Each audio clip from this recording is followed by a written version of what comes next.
Bismillahirrahmanirrahim. Assalamu alaikum. Dear students, welcome back. Hope you are fine. Today we are going to learn about pronouns and person.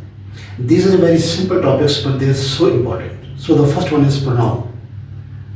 Words used instead of or in place of noun are called pronoun.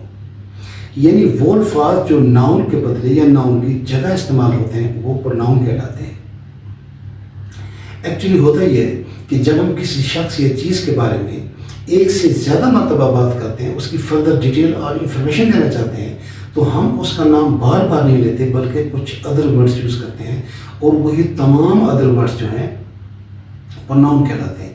जैसे मैं आपसे पूछूं आप कैसे हैं, अब आपका नाम आप तो नहीं है, फिर आप जवाब देते हैं कि मैं ठीक हूँ, अगेन आपका नाम मैं भी नहीं है.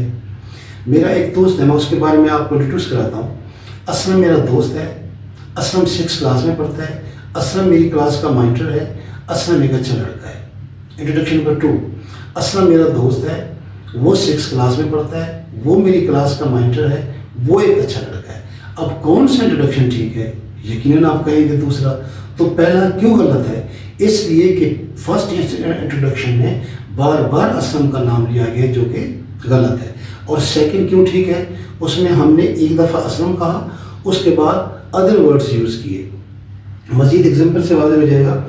Ali is my best friend, he is a good boy, he is my class fellow. अब देखें कि ये ही जो है ये किसके लिए इस्तेमाल हुआ है? अली के लिए. अली क्या नेम ऑफ पर्सन, ये नाउन है, तो इस ही ने अली को रिप्लेस किया, यानी उसकी जगह पे इस्तेमाल हो गया, तो ये ही जो है हमारा प्रोनाउन है. तो अदर्स प्रोनाउंस जो इस्तेमाल होते हैं उनको भी हमने ब्रैकेट में लिख दिया. I, we, you, he, she, it, they, one, who, etcetera. Etcetera से मुराद और भी हैं. जब हम पार्ट्स ऑफ स्पीच में इसकी डिटेल स्टडी करेंगे, दोबारा डिस्कस होंगे, तो इंडेफिनिट प्रोनाउंस होते हैं, यानी और भी हैं. तो ये बात समझ आ गई. आगे चलें. तो so the second one is person.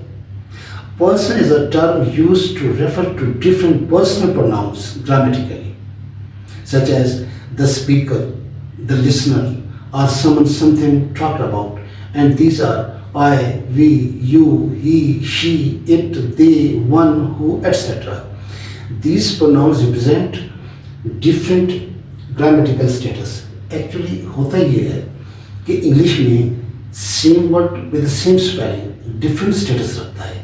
मिसाल के तौर पर अगर किसी से पूछें what's the grammatical status of I, I का ग्रामर में क्या मकाम है, वो कहेगा भाई ये कौन सी बात है, आई को मैं और मैं को आई कहते हैं. This single word I has 4 grammatical status in English grammar. ठीक है जी. तो नेक्स्ट जो इंशाल्लाह लेक्चर होगा उसमें उसकी मैं डिटेल बताऊँगा. तो पर्सन के बारे में मज़ीद जो है ये सबसे इम्पॉर्टेंट टॉपिक है. यानी पर्सन जो है इसकी क्लासिफिकेशन है first person, second person, third person के नाम से. ये मुख्तलिफ ग्रामर के लिहाज से मुख्तलिफ मकाम रखते हैं, मुख्तलिफ हैसियत के तौर पर इस्तेमाल हो जाते हैं. और सबसे इम्पॉर्टेंट जो है ये पर्सन का टॉपिक है. अगर आपको पर्सन के टॉपिक पे कमांड हो गई तो यकीन करें कि टेंसेस मुझे पढ़ाने नहीं पड़ेंगे, खुद ब खुद आपको समझ आ जाएंगे.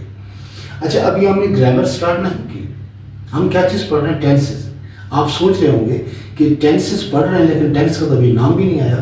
यानी सबसे पहले हम वो चीज़ें पढ़ रहे हैं जो टेंसेस पढ़ने में, टेंसेस समझने में मतलब हमारे लिए मुश्किलात पैदा करते हैं. वो हर्डल्स जो हैं वो हर्डल्स हम सबसे पहले रिमूव कर रहे हैं ताकि जब हम टेंसेस के टॉपिक पे एग्जैक्टली पहुँचें उस वक्त आपको कोई क्वेश्चन मुझसे ना करना पड़े.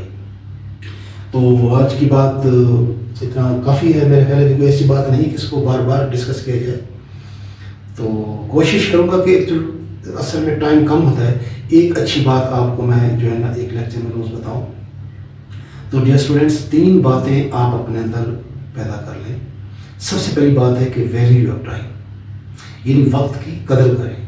उसके बाद respect your parents and teachers, अपने वालिदैन और असातिज़ा का एहतराम करें. और तीसरी बात वर्क हार्ड, मेहनत करें. अगर आप ये 3 आदतें अपने अंदर पैदा कर लेते हैं, यानी वक्त की कदर करना, वालिदैन और असातिज़ा का जायज़ एहतराम करना और मेहनत करना, تو آپ کو کامیابی سے دنیا کی کوئی طاقت نہیں روک سکتی. لہٰذا be punctual, be truthful, be loyal, be honest and be smart. Success will be yours. Thank you very much for watching me. See you in the next segment. Take care of yourself and your loved ones. Allah Hafiz.